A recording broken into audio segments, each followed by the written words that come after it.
Hey, what's up, YouTube? It's your boy Tony Davis, and welcome to T3D Lifestyle.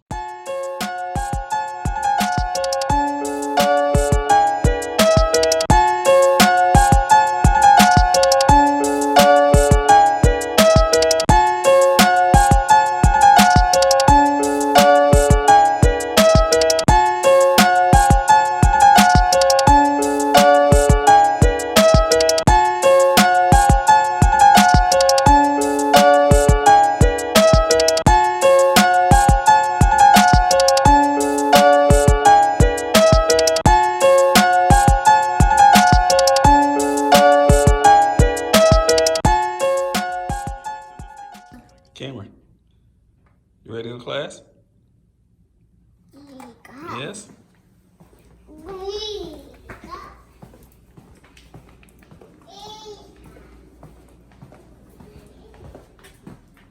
This bag must be in there. You have your bus? You have your bus? What color is the bus? What color is your shirt? Blue. What color is Daddy's shirt? Good. What color Daddy's shirt? Blue. No, my shirt. Good. My shirt. What color? Blue. No, that's your shirt. What about my shirt? Blue. That's your shirt. Come on. My blue.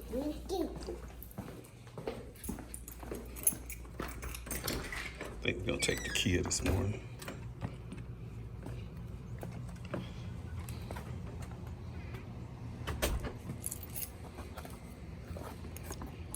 Let's go, buddy. I go. Let's go.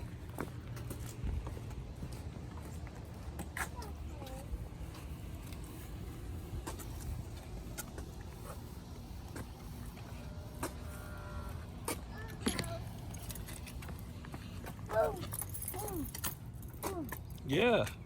Blue. What color is Daddy's truck? Blue. No, Daddy's truck. What color the truck? White. That's right, that's white. What color Daddy's car? Black. Black. Where the lights at? Show Daddy where the lights. White. Where's the wheel? Green. There you go. Come on, let's go. Let's go. White. Yeah, light. White. Come on. I cold. Yeah, you cold? Black. Black? Black. All right, come on, let's get you in here. Black. Cut.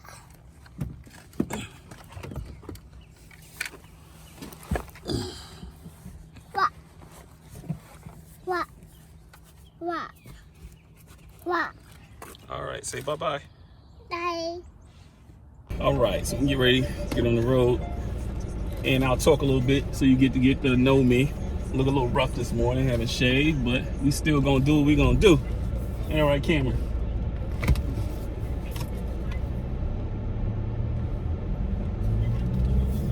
All right, so if you didn't know, I live in Augusta, Georgia. I'm originally from Birmingham, Alabama. Roll Tide, don't hold that against me. I've pretty much I've traveled all over the world, man. I was growing up in Birmingham, Alabama. I never, you never know where you're gonna end up, where you're gonna be in life. But my ambitions and goals and dreams when I was younger was to be an architect and interior designer, and I went to school to do that. But again, I was raised from humble beginning, product of a single family. Single parent, I'm sorry. Product of a single parent, was raised by my mom. And it was me, my mom, my brothers, and my sister. So, when things got hard, me being the oldest, I had to get in there and make things happen.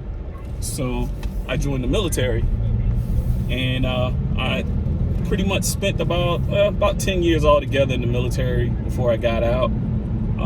During the, a lot of people might say, you got the chance to see the world while you was in the military. Nah, not really. I saw a few places in the military, but honestly, through my profession and what I do, and I really don't want to disclose it, I've traveled the world. I've traveled the world quite a bit, and I've lived in different countries, experience different cultures up and close firsthand. So, you know, I feel like I'm a well-rounded, well-versed person. I'm a spiritual person too. I'm a very spiritual person. Grew up that way. When you're making money and you're doing good things in life, if God is not in it, it's bound to fail. And I wholeheartedly believe that. Never want to offend anybody's religious belief or religious preferences. But this is just me testifying. So like, you can have all the money in the world, you can have all the finer things in life, and at the same time, if God's not in that, He has a way of stripping you of that to let you know that He is the reason why you have what you have. And that happened to me, at one of the I wouldn't say the highest point in my life, because I feel like I'm living the highest point in my life now. But one of the highlights of my life was I was living in up in Virginia, living in a small town called Boyce, Virginia, and I actually bought a house for at the time, I think I bought the house for like $800,000. It was $1 million house that a couple got divorced, and she sold it. She sold it way under the market value. And at that time, $1 million house, had about 4 or 5 cars. Yeah, I was making a lot of money from my job and other business ventures that I had, and you couldn't tell me now. I was on top of the world. I look back at all of that, and I think about it. Again, God wasn't in none of that. And when things got rough,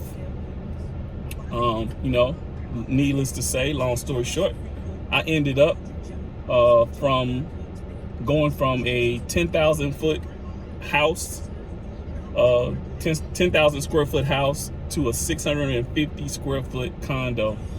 And that was a humbling experience, but I learned from that experience. To whatever little small blessing I got, I kept God in it.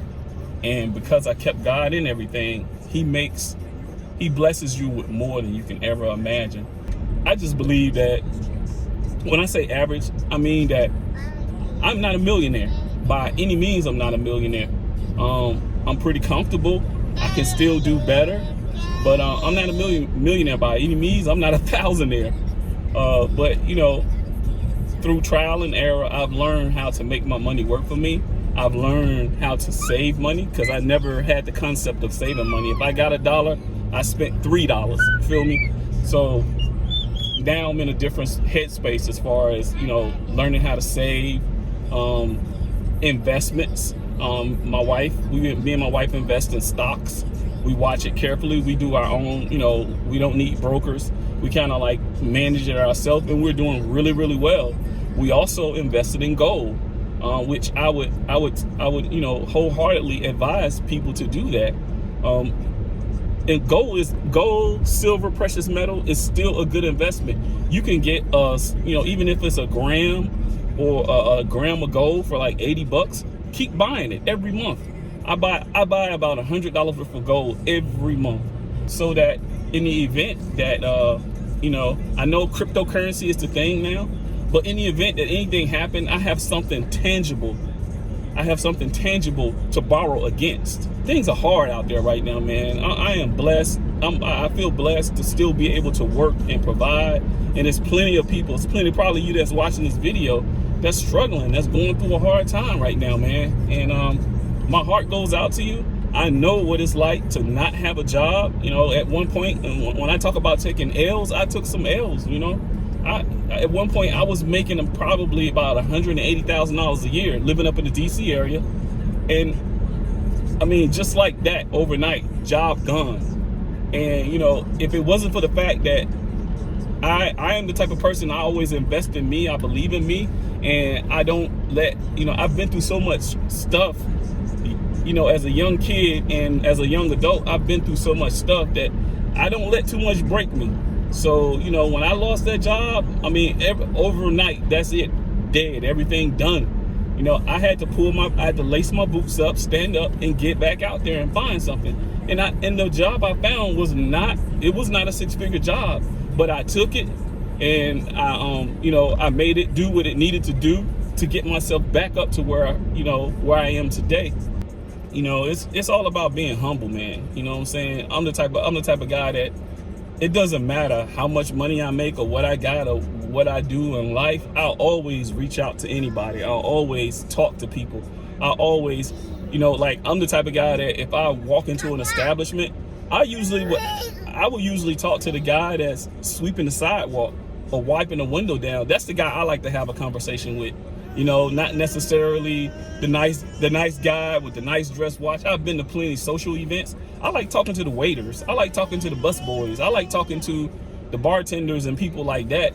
I don't too much particularly care to speak with certain people that like have certain social statuses, because the conversation is about nothing. It's all about just the average person. That's what I mean by the average person. I've been studying YouTube for about 2-3 years now, and like I started out watching. I think the first channel I watched really heavily was probably, I hate this automatic shut off on this car. Was Tall Guy Car Review. Shout out to Tall Guy Car Review. I started out watching him, and then I watched like Omi and the Hellcat. Then I watched a lot of car review channels like Doug Merrill, and I think the other guy's Auto Exhaust. I don't mean to name drop, but these are people that, like, you can go look at their channels too, and you can see some of the things that they're doing, so you can kind of see what inspired me to do my channel. But I think the biggest inspiration that I saw, one of the biggest inspiration I saw was I started watching CJ on 32. Shout out to the 32 gang and CJ on 32s. And people like Stunner Reese. Shout out to Stunner Reese. I like, getting it from the mud up, man. I am a hustler by nature. I don't mind getting my hands dirty to make money, and whatever I make, I ain't never gotta look over my shoulder for anybody to come take anything from me. I know how to hustle. I know how to make money the legal way, and I take pride in that. I take pride in that, and I'm pretty sure a lot of you out there are like that. You know what I'm saying? It's easy right now in this day and age. I know we're going through a pandemic. I know people have lost their job, but this is a time where you put your thinking cap on and you figure out a way to hustle to make money, man. Let me tell you, if it's selling T-shirts online, if it's starting a food business, if you're a good cook, start cooking up some stuff, man. Get you a cooler and fill it up with some sodas or whatever. Hit them construction sites and sell food, man. That's what I mean by humble yourself, man. You got people like, I understand. Trust me, I understand if you were used to making $50,000, $60,000 a year and now you have no job. It's kind of hard to say, all right, chalk it up and say, hey, I'm gonna go to the grocery store and be a stocker, or go work at McDonald's, or go work at Targets or Walmart. I know it's hard. Again, I was making close to $180,000 a year, and the job that I got, the first job that I could just pick up right away, it wasn't a six-figure job. It was less than half of that. I pray for everybody that's struggling right now, but I'm here to tell you, if you put your mind to it, you can bring yourself out of your situation. You put your mind to it and some action behind it, a little bit of hard work, you can change. You have the ability to change your situation, and I wholeheartedly believe that. I wasn't born with a silver spoon in my mouth. We had some struggles when I was growing up, and even now through most of my life, I've had some struggles. So I know that if I can do it, you can do it, despite your situation, despite your problems, despite whatever's going on. And again, my heart goes out to anybody who's affected by this COVID situation. Me myself, I contracted COVID. I caught COVID last year in July, and it pretty much killed me. I was in ICU for about 16 days. I was on a ventilator first I was on a ventilator, then they had me on high flow oxygen. I flatlined 3 times, and third time that I flatlined, the first time I flatlined, it scared me because I didn't even know. I just felt like I went to sleep. That's it. Next thing you know, I wake up and I'm on my face. It's about 12, 13 people in the room, you know, encouraging me to breathe, trying to keep me focused. Second time I passed out, I was by myself. Second time I flatlined, I was by myself. And when I came back, I got scared. And the third time that I flatlined, I actually felt my breath leave my body. I was laying in the bed just looking, and all of a sudden I was breathing. A last breath. It was like my eyes were open. I closed my eyes, and that was it. But by the grace of God, He brought me back. I came back, and when I came back, you know what? I prepared myself for death. I prepared myself to leave this place. I made my peace with God, and you know, I made my peace with anybody who I had adversity with, anybody who I had beef with. I made my peace with it. I prayed, and I just prepared myself to leave this place. And let me tell you, that's you know, nobody knows how they're gonna go, and not everybody has the time to prepare when the time comes. But let me tell you, when you land there and you figure you're about to leave this place, it's an experience that I can never explain to you. But by the grace of God, I'm still here, y'all. And when I closed my eyes, went to sleep, I was fighting to stay asleep. And when I closed my eyes, when I opened my eyes at like 2, 3 in the morning in total darkness, and I was just looking around and realized that I was still here and that I was spared, man, let me tell you, I decided to fight.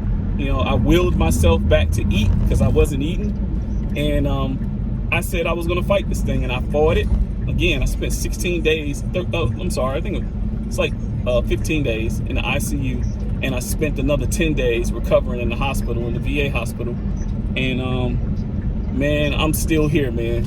This is T3D Lifestyle. And I wanted you to get to know a little bit about me, so you know my mentality, the way I think. So when you see me do things, you're not okay, I see what he's doing, I see where he's going.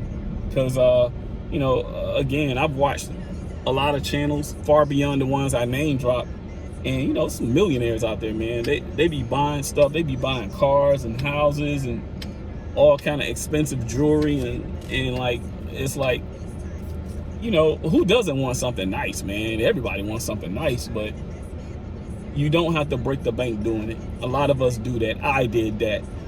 But you know, there's nothing wrong with liking nice things. There's nothing wrong with wanting a Lamborghini, wanting a Rolex, wanting a big house. There's nothing wrong with that, and you can get that. My advice is just, if that's what you're inspiring to get, if that's what you want to get, fine. Just make sure you don't break the bank getting it. Just make sure you have a backup plan. Make sure you have a plan B, C, D, B through Z, man. Because one thing I can promise you, is that life is going to show you some obstacles. Life is going to show you, you know, the bad side of it. You're not going to always be on top. You always, at some point, you're going to have to hit the bottom. And when you hit that bottom, or when you hit that point, you know, I want you to be able to say, you know what? I lost my job, but damn, I got money in the bank. I got enough to survive until I can find another job. It's about building generational wealth.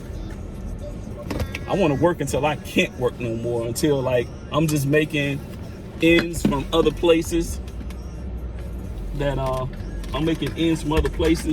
it's not worth it to go to work. But until then, I'm gonna stay on the grind. Come on, big man. Yeah. Say hello. Say hello. Okay, he don't want to talk. Let's get your hair. Let's call your teachers. This dude has a lot of hair, man.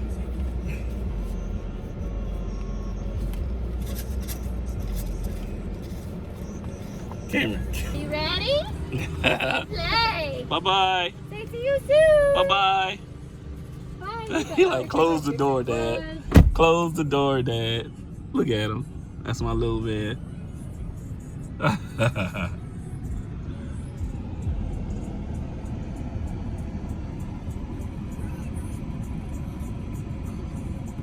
That's probably it for today, y'all. Hang in there. Again, got more content to come. Hit that subscribe button, hit that like button, hit that notification button, and I'll see you later.